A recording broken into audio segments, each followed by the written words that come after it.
Welcome to another episode of This Is Why I Don't Vote, a podcast. Season 4, Episode 38. Your safe space to discuss sports, politics, social issues, and even religion. Where we will take it all very seriously, but not too seriously. There's trouble in paradise. The Arizona Diamondbacks and the city of Phoenix not getting along very well. And how do I know that? Because they made it public. A public spat.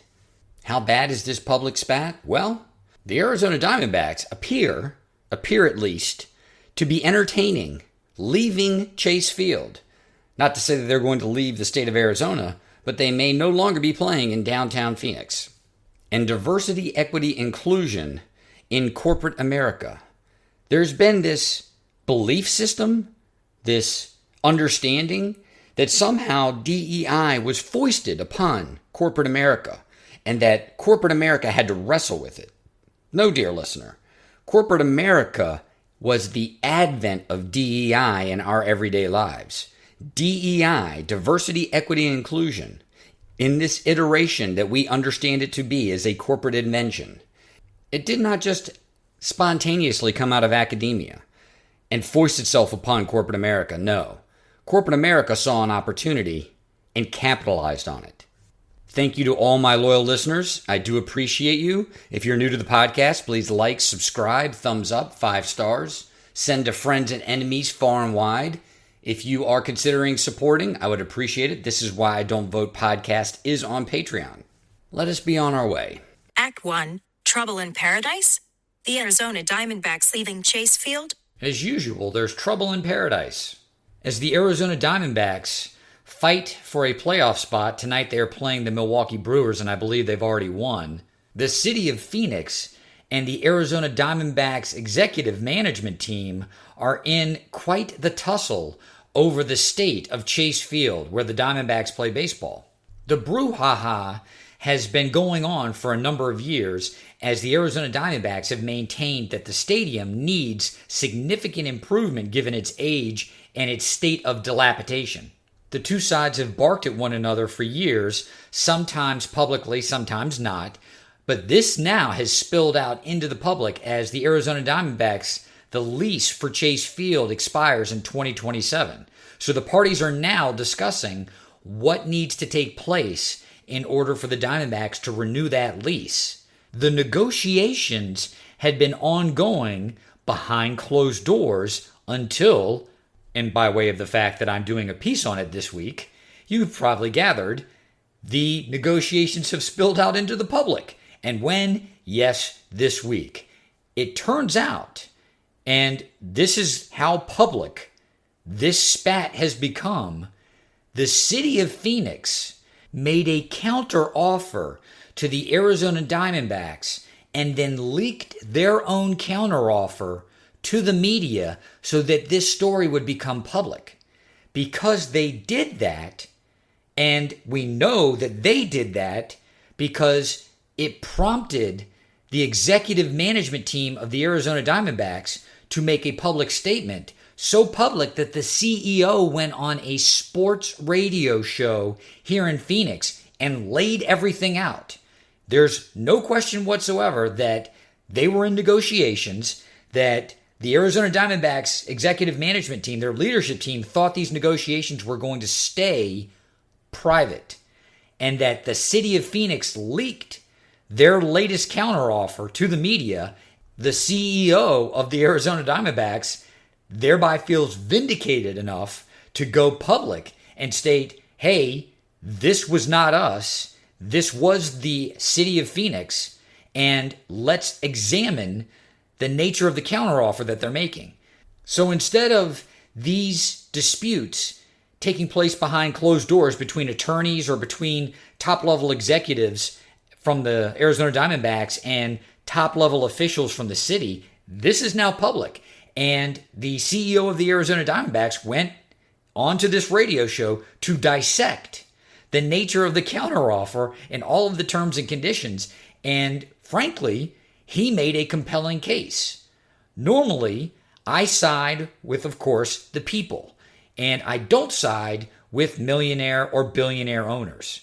Why should the public have to fund stadiums? Because the public generally does not receive the proceeds from these stadiums. They shouldn't have to publicly fund their construction and certainly shouldn't have to publicly fund their maintenance. What is interesting about the offers that are going back and forth and the most recent offer from the city of Phoenix to the Arizona Diamondbacks is first and foremost the duration. The term of the lease is 50 years, 50. The city proposed that the lease is going to be 50 years. Chase Field today is 27 years old, and it does need maintenance. I've been there several times over the course of this season. It's still beautiful, but it needs maintenance. It's 27 years old. The city is proposing to the Arizona Diamondbacks a term of 50 years, which in my mind is absolutely absurd. Unless that term came with considerable monetary concessions that the city was willing to make, that the city was willing to promise a certain percentage of money to be put towards maintenance. Let's say 50% will match whatever money the Arizona Diamondbacks spend in order to maintain this facility over the course of the next 50 years. Well, it turns out that the city of Phoenix was willing to put $0 into maintenance of Chase Field. The city of Phoenix expected that the Arizona Diamondbacks were going to spend the entire $200 million to maintain, to upgrade Chase Field in its current condition. And one of the ways that an ownership group can do that is to have the mixed use opportunity that is now so prevalent in so many new stadium areas. So what do I mean? It's bars, it's restaurants, it's hotels, it's multifamily dwelling units, it's condominiums, it's townhomes. So the city is not going to foot the bill for these projects, but the city is going to provide the zoning and all the variances to allow this ownership group to raise the money to construct all these projects, and the profits, of course, it's going to go into the pockets of the owners, but some of those profits then can be redistributed to maintaining the stadium. The city of Phoenix told the ownership group of the Arizona Diamondbacks to go to hell. They weren't going to include any of the zoning concessions or the variances necessary to include that mixed-use development. I know most of you listening to this podcast, I know many of you have been to the Arizona Diamondback Stadium, Chase Field. It's a very nice field. It's a very nice stadium. It needs its maintenance, but it's in a good area. It's in a very accessible area. It would be nice if it had more higher-end offerings. The bars around Chase Field in downtown Phoenix are very much sports bars, and they're not even upscale sports bars. There's nothing wrong with them. They serve their purpose. They're very fun to go to when you're having a game day experience. They are certainly fun to go to post-game, particularly if the Diamondbacks have won. But the options around there are pretty limited, and it would be nice if you had some higher-end retail opportunities in these pretty industrial areas that are only 3-4 blocks away from the stadium. Nicer commercial properties that could have higher-end restaurants, higher-end bars, just so that you had a number of different types of options when you were down there. Nope. The city is not going to cooperate. And the CEO of the Arizona Diamondbacks on this sports radio talk show was so exasperated, it made everyone start to get nervous. We just lost, and I say we as someone who lives in the Valley, as someone who's been here close to 20 years, we just lost hockey. We just watched the hockey team do very much the same thing in its negotiation with a number of different municipal areas here in the Valley, Glendale, Tempe, Phoenix, and the hockey team just left. The memes, the local memes, the Salt Lake Diamondbacks, it's not out of the question that the team could leave Chase Field. My optimism is that because there are so many other attractive areas in the Valley, that they may be able to court a very, very local to me opportunity, and that's the team actually moving from downtown Phoenix to the Talking Stick area. to the North Scottsdale area on Mayo on the 101.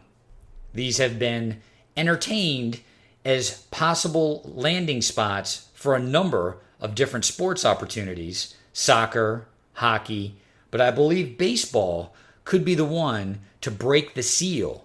Nobody in North Scottsdale wants to see a baseball stadium anywhere near Scottsdale on the 101. But unlike the hockey team, unlike a soccer team that's an expansion team for all intents and purposes, this is a staple of the Arizona community, one that has actually won a championship. And whether or not it would actually happen, I believe the Arizona Diamondbacks ownership group will begin to entertain opportunities in the valley, in the Maricopa County area, off of the 101, in order to at least give themselves leverage in the negotiations with the city of Phoenix. As a finale to this piece, I'm curious. I'd love to be a fly on the wall as to the strategy session where someone in the city, some city official or city officials, plural, were talking with their media production team, their public relations team, their attorneys, and they said, you know what? We should leak this counteroffer to the media.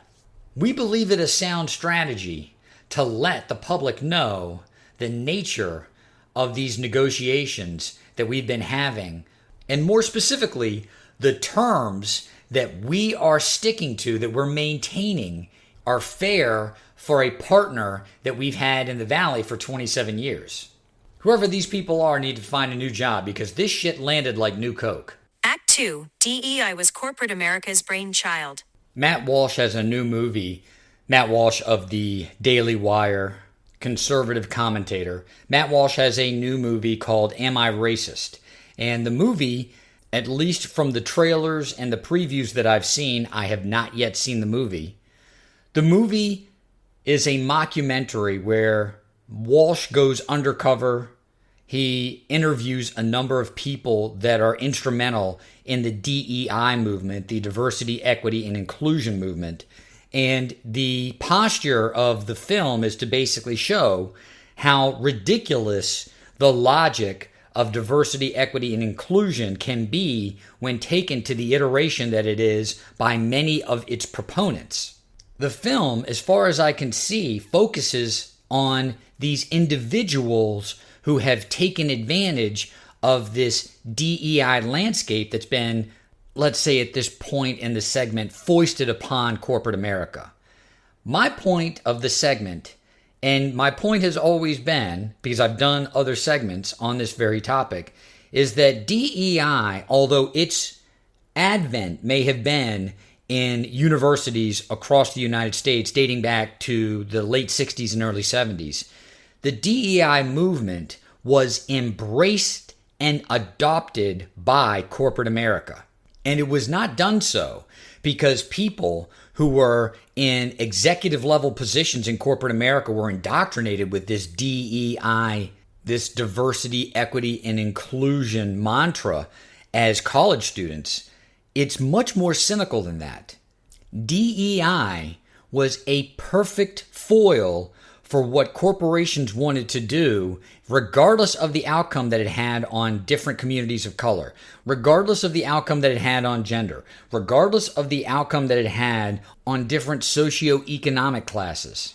In sum, I believe a number of very smart people that had been exposed to DEI literature as college students recognized what an opportunity it was as executives in some of the biggest companies in the United States of America. Namely, that instead of a corporation being responsible for any type of racism, whether it be inside the institution, whether it be outside the institution, whether or not it be intentional, whether or not it was done without any foresight or knowledge or malice, that racism could be attributed not to the corporation itself, not to any of its policies or its procedures, but to the individual employees who themselves were inherently racist without them being aware of it. I want you to try to get into the headspace of how smart this is, this corporate position, with regard to human resources, with regard to staffing, and with regard to the outcome of any internal or external corporate policy. The corporation always has plausible deniability. The corporation can always say, hey, it's not the corporation itself that's racist. It's the individual employees that are part of the corporation. And what we're going to do then, just like any of the other human resources initiatives that you've ever been exposed to in corporate America, what you soon realize is this has nothing to do with the satisfaction or the longevity or the happiness of any of the employees. This is to protect the company. So a corporation coming out and saying, yes, we recognize that diversity, equity, and inclusion are important, that we have a lack of that diversity, equity, inclusion within the organization, and that is why this policy or procedure appears to be racist, appears to disadvantage people of color or women or poor people. It's not really the corporation. It's not really the policy itself. It's the people that populate this organization. So what we're going to do is we're going to have DEI initiatives where we will have different hiring policies, and we will have people come in and counsel and coach and educate our staff so that we don't experience these types of problems in the future. I am a markets guy. I believe the markets control regardless of whether or not we understand it and regardless of whether or not we want to accept it. And here is a great example of markets controlling, and yet we look at the inverse of what the markets would actually bear. We believe that the DEI initiatives that so many of these corporations undertook were basically forced upon these corporations, that these corporations had no choice, when in fact it's the exact opposite. The corporations embraced as much, and you know that they embraced as much because of the amount of money that they were putting toward these DEI initiatives and the positions that they took because of the landscape around diversity, equity, and inclusion. Wrestle with this in your head, dear listener. Corporations spent significant amounts of money to advertise to you the lengths, the extent that they were incorporating DEI into their corporate landscape. Always, always, always keep in mind the fact that whatever initiative a corporation undertakes, it doesn't truly believe in it, but to the extent that they see it as an opportunity in the marketplace. If we can advertise, if we can raise public awareness that we're doing this, it will increase our business. It will increase our brand awareness. It will increase public satisfaction.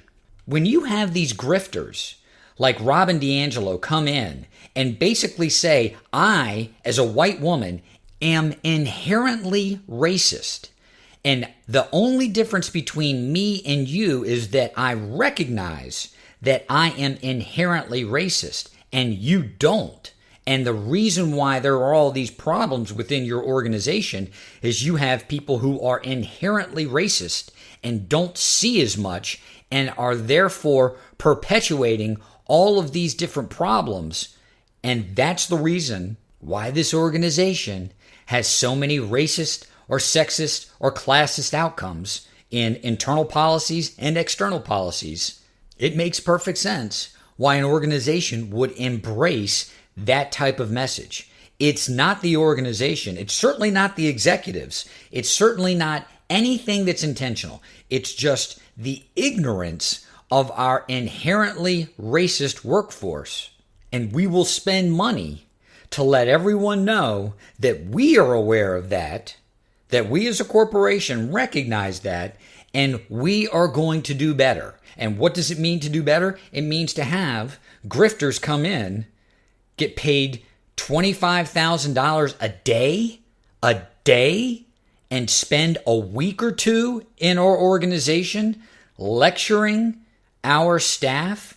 The corporation itself has plausible deniability and doesn't have to really change any of the high-level internal or external policies governing how the corporation conducts business. The entire DEI lexicon is essentially, it's not us, it's you.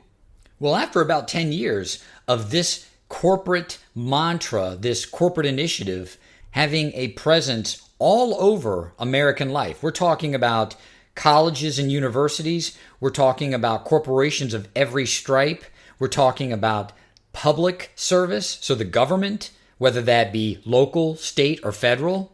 The cynicism of the advent of this initiative is now apparent to more and more people. More and more people are realizing that DEI, as it is constructed, not particularly in theory, but as it is constructed in practice, is a completely cynical attempt to try to avoid culpability for policies that are inherently racist or policies that have a racist outcome. And I want to talk about that very quickly.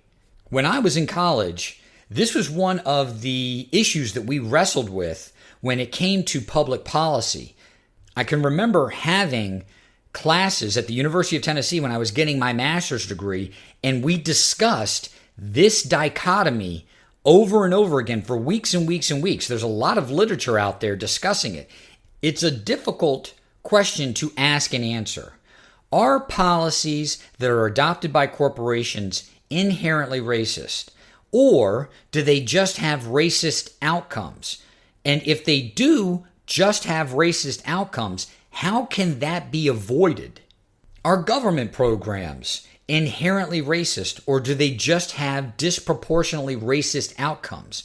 And if they have racist outcomes, how can that be avoided if there is no intent to have a racist outcome? There are many people on the left that believe that the argument about intent is useless. It is not worth having. It's a moot point because it doesn't matter what your intent is if you can, by quantifiable measurement, identify a policy or a procedure, whether it be a public organization, the government, or a private organization or corporation having a racist outcome. Whereas other people, including me, will look at any policy or procedure and say the intent has to matter because you have a reason for enacting any policy or procedure in the first place, and particularly where it is in a corporation, it is to achieve one of two things. It's either to achieve maximum utility, right? You're trying to be as efficient as possible, efficiency equating to the least amount of time for the most amount of money, or it is a demand of the marketplace. It's a demand of your industry, of your particular business, of a client. Those are really the two reasons why corporations enact policies, change different procedures. We're either trying to make more money, and that can be done through a number of different means, or we are meeting a client deliverable or a business deliverable or a marketplace deliverable.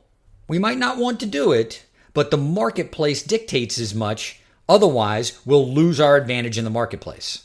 Now, in light of that intellectual exercise, think about being an executive in a corporation and being able to sign off on a policy that allows for an outside speaker to come into your organization and blame all of the employees for any inherently racist outcome that the corporation suffers, whether it be from internal policies or external policies.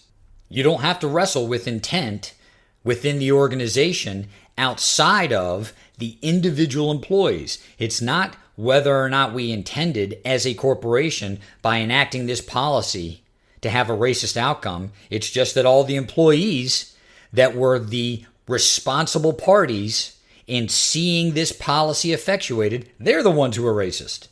Whether or not anyone believes this is irrelevant. One of the interesting elements of this Matt Walsh mockumentary is Walsh in interviews has said he doesn't believe, having been exposed to so many of these people who are in this DEI ecosystem, he doesn't believe that they are all adherents. In other words, that many of them are just proffering what is part of the doctrine of DEI, and they don't even believe it. They just know that it is accepted as part of the doctrine and it is lucrative. They are selling what consumers will buy. And who are those consumers? Is it the everyday? Is it the average person? No, we're not paying anyone in the DEI industry any money to proffer any of that nonsense. Who is the customer? It's these corporations. And now you see many of the corporations, they're deconstructing their DEI infrastructure. Why? Because, frankly, it didn't work. We have seen through it as consumers.